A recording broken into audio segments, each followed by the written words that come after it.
ಟ್ರ್ಯಾಕ್ಟರ್ಗಳಲ್ಲಿ ಅಕ್ರಮ ಧ್ವನಿ ವರ್ತಕಗಳ ವಿರುದ್ಧ ಉಪವಾಸ ಸತ್ಯಾಗ್ರಹ ಕ್ರಮಕ್ಕೆ 1 ತಿಂಗಳಿಗೆ ಭರವಸೆ ಸತ್ಯಾಗ್ರಹ ಹಿಂತೆಗೆತ.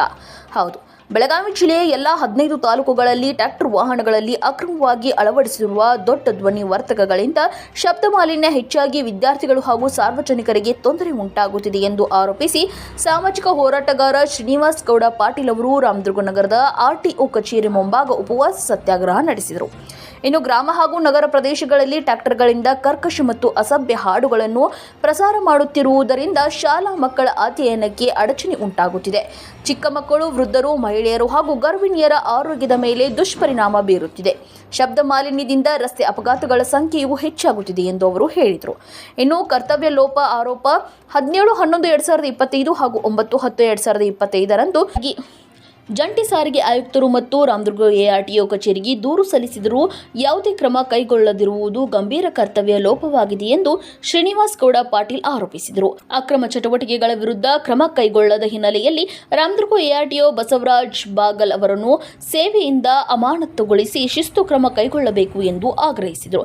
ಇನ್ನು ಬೇಡಿಕೆಗಳು: ಟ್ರ್ಯಾಕ್ಟರ್ಗಳಲ್ಲಿ ಅಳವಡಿಸಿರುವ ಅಕ್ರಮ ಸೌಂಡ್ ಬಾಕ್ಸ್ಗಳ ತೆರವು, ಇನ್ನು ದುಷ್ಕರ್ಮಿಗಳ ವಿರುದ್ಧ ಕ್ರಿಮಿನಲ್ ಪ್ರಕರಣ ದಾಖಲಿಕೆ, ಗರಿಷ್ಠ ದಂಡ ವಿಧಿಸುವುದು, ಇನ್ನು ನಿಯಮ ಉಲ್ಲಂಘಿಸುವ ಟ್ರ್ಯಾಕ್ಟರ್ಗಳ ನೋಂದಣಿಯ ರದ್ದುಪಡಿಸುವುದು ಹಾಗೂ ಆರ್ಟಿಒ ಕಚೇರಿಗಳಲ್ಲಿನ ಮಧ್ಯವರ್ತಿಗಳ ಹಾವಳಿ ನಿರ್ಮೂಲನೆ ಮಾಡುವಂತೆ ಅವರು ಒತ್ತಾಯಿಸಿದರು.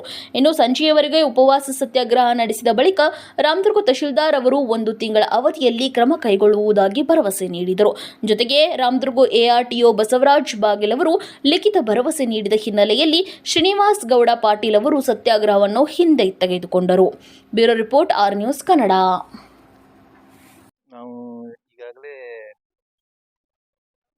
ಈ ಶಬ್ದ ಮಾಲಿನ್ಯ ಇಡೀ ಬೆಳಗಾವಿ ಜಿಲ್ಲಾದ್ಯಂತ 15 ತಾಲೂಕು ವ್ಯಾಪ್ತಿಯಲ್ಲಿ 6 ಆರ್ಟಿಒ ಕಚೇರಿಗಳು, ಎಆರ್ಟಿಒ ಕಚೇರಿಗಳು ಬರ್ತಾವೆ. ಈ ವ್ಯಾಪ್ತಿ ಒಳಗೆ ಕಾನೂನು ಬಾಹಿರವಾಗಿ ಟ್ರ್ಯಾಕ್ಟರ್ ಮತ್ತು ಇತರೆ ವಾಹನಗಳಲ್ಲಿ ಧ್ವನಿವರ್ಧಕಗಳನ್ನು ಅಳವಡಿಸಿ ಮತ್ತು ಲೆಡ್ ಲೈಟ್ಗಳನ್ನು ಅಳವಡಿಸಿ ಇವು ಸಾರ್ವಜನಿಕ ನೆಮ್ಮದಿಗೆ ಶಾಂತಿ ಭಂಗ ಆಗತ್ತಾವು. ವಿದ್ಯಾರ್ಥಿಗಳಿಗೆ ಮತ್ತು ಗರ್ಭಿಣಿ ಸ್ತ್ರೀಯರಿಗೆ, ಹಿರಿಯ ನಾಗರಿಕರಿಗೆ ಭಯಂಕರ ಕಿರುಕುಳ ಆಗತ್ತಾವು.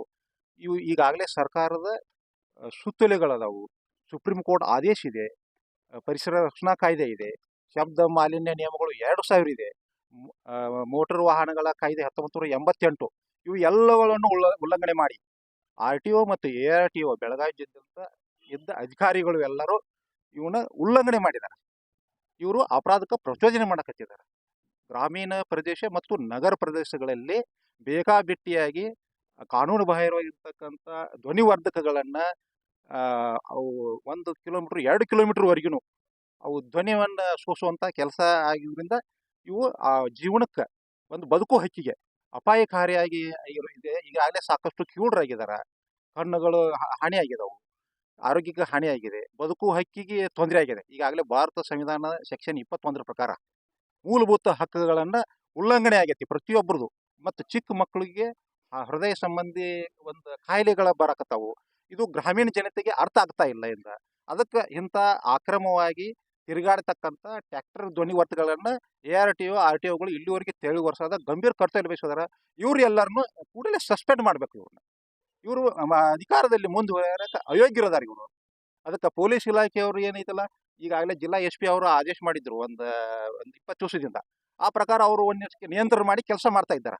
ಆದರೆ ಆರ್ಟಿಒ ಎಆರ್ಟಿಒ ಇದಗಳ ಭ್ರಷ್ಟಾಚಾರಕ್ಕೆ ಸೀಮಿತ ಆಗಿದ್ದಾರೆ ಇವರು.